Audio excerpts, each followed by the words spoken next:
ஷீஃபர் என்கிற ஒரு அமெரிக்க இறையியலாளர் ஒரு புத்தகம் எழுதினார். அந்த புத்தகத்தின் தலைப்பு How do I live? நான் வாழ்வது எப்படி? நான் வாழ்வது எப்படி என்கிற இந்த கேள்வி ஒவ்வொரு கிறிஸ்தவனுடைய மனதிலும் எப்பொழுதும் மேலோங்கி நிற்கக்கூடிய ஒரு கேள்வி. காரணம், நாம் வாழ்கின்ற இந்த சமூக சூழல் அப்படி இருக்கிறது. இந்த சமூக சூழலிலே எல்லா விதங்களிலிருந்தும் நமக்கு அழுத்தங்கள் கொடுக்கப்படுகின்றன. நம்முடைய பிள்ளைகளை நான் எவ்வளவுதான் கண்குத்தி பாம்பாக இருந்து பார்த்து கொண்டிருந்தாலும் மனதிலே சில நேரங்களில் ஐயம் தோன்றுகிறது. இஃப் ஒன்லி ஒருவேளை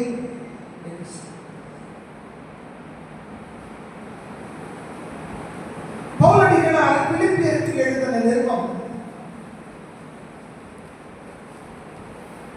அவர் சிறைச்சாலையிலே இருந்த 4ஆம் ஆண்டில் எழுதப்பட்டது.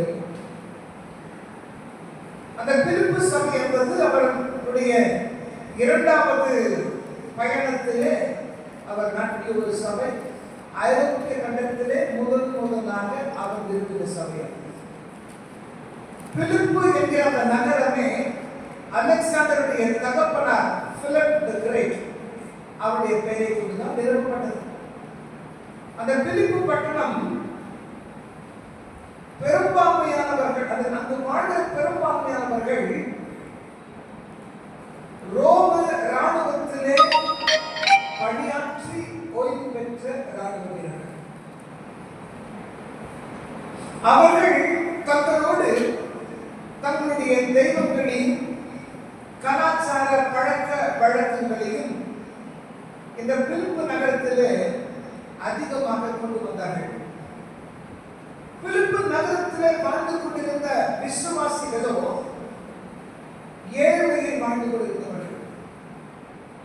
அவர்கள் அதிகமாக துன்புறுத்தப்பட்டவர்கள். அவர்கள் விசுவாசத்தின் மீது வெளியிலிருந்தும் உள்ளிருந்தும் தாக்குதல்கள் நடந்து கொண்டிருந்தது. வெளியிலிருந்து அவ்விசுவாசிகளினால் தாக்குதல் நடத்தப்பட்டு வந்தன.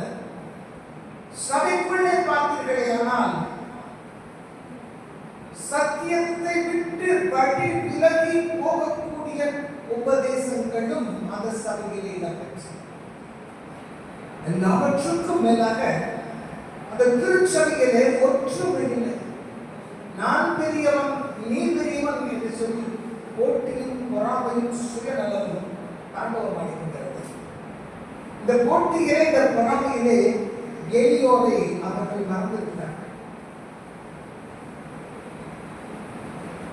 இந்த சூழலில் தான் இந்த பிலிப்பு பட்டணத்து விசுவாசிகளுக்கு பவுலடிகளார் நிருபத்தை எழுதுகிறார். அந்த நிருபத்தின் 2ஆம் அதிகாரத்திற்கு நம்முடைய வேதத்தை திருப்பிக் கொள்வோம்.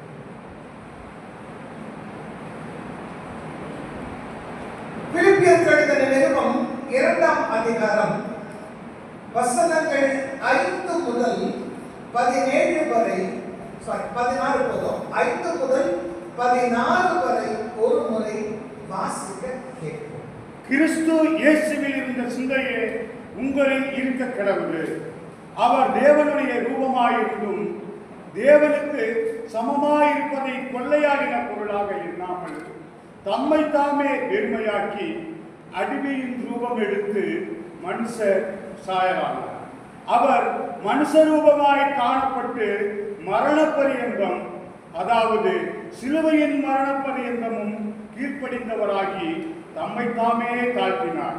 ஆதலால் தேவன் எல்லாவற்றிற்கும் மேலாக அவரை உயர்த்தி இயேசுவின் நாமத்தினால் வானோர் பூலோகத்தோர் பூமியின் கீழோருடைய முழங்கால்கள் யாவும் முடங்கும்படிக்கும் பிதாவாகிய தேவனுக்கு மகிமையாக இயேசு கிறிஸ்து கர்த்தர் என்று நாவுகள் யாவும் அறிக்கை பண்ணும்படிக்கு எல்லா நாம மேலான நாமம் அவருக்கு தந்தருளினார்.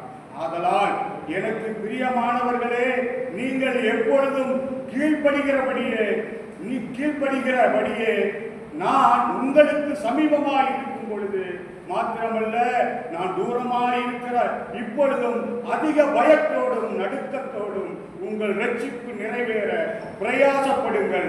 ஏனெனில் தேவனே தம்முடைய தயவுள்ள சித்தத்தின்படி விருப்பத்தையும் செய்கையையும் உங்களில் உண்டாக்கி இருக்கிறார்.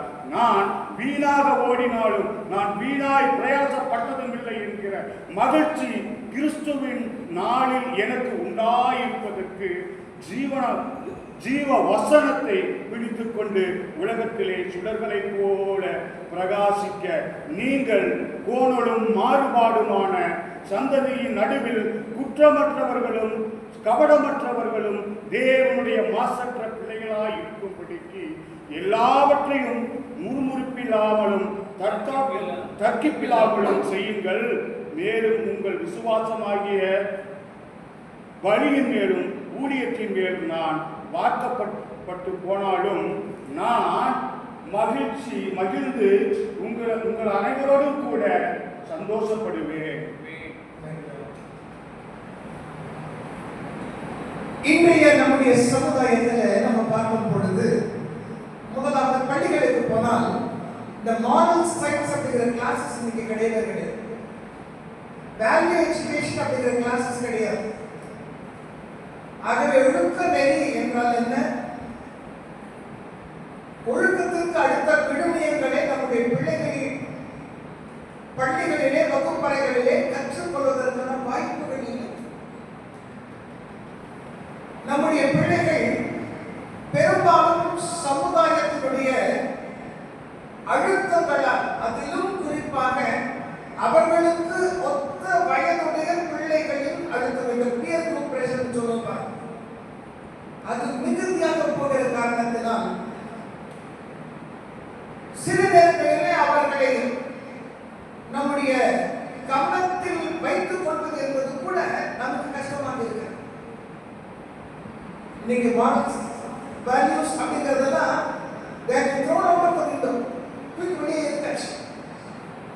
இன்றைக்கு பிள்ளைகளுக்கு எந்த சூழலை எப்படி சந்திக்க வேண்டும், ஒரு மனிதன் என்று சொன்னால் அவனை அடிப்படையாக காண வேண்டிய சில பண்புகள் என்ன, இந்த சமுதாயம் கொஹெசிவாக ஒருமைப்பட்ட ஒரு சமுதாயமாக இருக்க வேண்டும் என்று சொன்னால் அதுக்கு என்ன தேவை, ஒரு தனிநபராக நான் எப்படி ஒரு கான்ட்ரிபியூட்டிங் சிட்டிசனாக இருக்க முடியும் என்பதை குறித்தெல்லாம் அவர்களுக்கு கற்றுத் தருவதற்கு நேரமில்லை, வாய்ப்புகள்.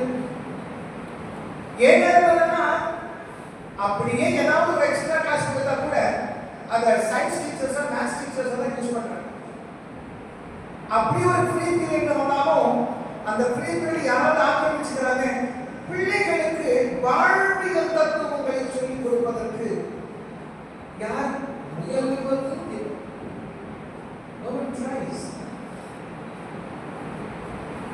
ஆனால் இன்னும் ஒரு சப்ஜெக்டுக்கு பாருங்க, என்விரான்மெண்டல் சயின்ஸ், சுற்றுப்புற சூழல் அறிவியல்.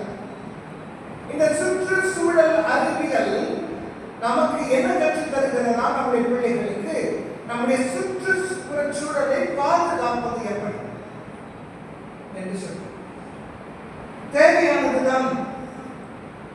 ஆனால் நம்முடைய ஆவிக்குரிய வாழ்க்கையிலே நம்முடைய பிள்ளைகளுக்கு இந்த சுற்றுப்புற சூழல் மிகவும் கேடுள்ளதாக இருக்கிறது என்பதை யார் யோசிப்பது?